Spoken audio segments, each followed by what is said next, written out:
Hey, Zach with Real Property Associates here. Step number 6 in the home buying process is the due diligence phase. And this is the point in the process where you've already reached mutual acceptance or agreement with the seller on the contract, and now we're moving towards closing. Now, the closing process typically takes about 30 to 45 days. And most of the lenders that I work with are able to close a loan in about 30 days. And this is the loan is the portion that takes up the majority of this time. And that's just because it takes a long time for all the levels of approval on the loan. Now, it's not just the loan that we're talking about on the back end. There are quite a few things that we need to deal with in this closing process. The first thing that comes up is the deposit of the earnest money. And this is a down payment to your down payment. It's a good faith deposit. So it's something that will be credited towards you at closing, assuming that we close. But it is also collateral in case there are issues in the transaction. And I talk about that more in a different video.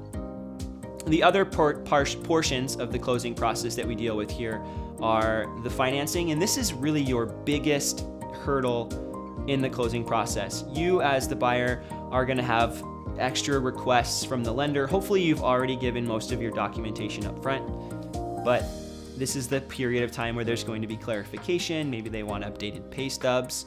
And during this financing process, we're also going to be doing an appraisal. And this is where the bank sends a neutral third party out to estimate and establish value, at least in the bank's eyes, of the property.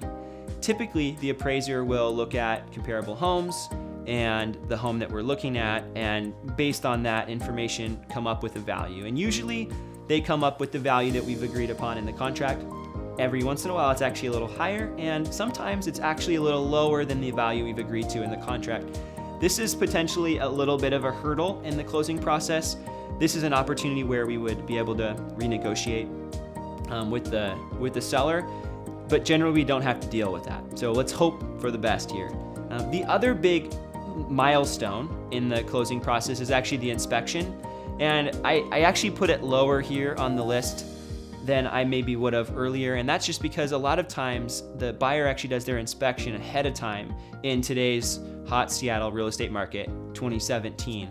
And usually there's multiple people trying to buy the home. And so we'll actually do our inspection early so that we have a competitive advantage over the other buyers. Now, in a perfect world, you would get to do your inspection after the house is under contract, go through and see what's going on with the property, and then potentially renegotiate some of those items on the inspection report. But the big ticket items here, earnest money deposit, financing, and inspection. And my job throughout this process is to be more of like a project manager on the back end and make sure that all those boxes are checked off. And so know that if we need any contractors, or if we need any third-party vendors, or if you just have questions, I'm gonna be here for you throughout that process. And I have a communication promise that I will check in twice a week, typically Tuesday, Friday, sometimes it's a Wednesday, but typically Tuesday and Friday are just natural touch points that I have with clients, because I wanna make sure that our communication is great on the back end. And if you have things outside of that time, feel free to contact me. And of course, if there's updates that I have for you, I will also communicate those outside of those timelines. But I want you to know that I will be there for you and that you will have communication from me throughout this closing process.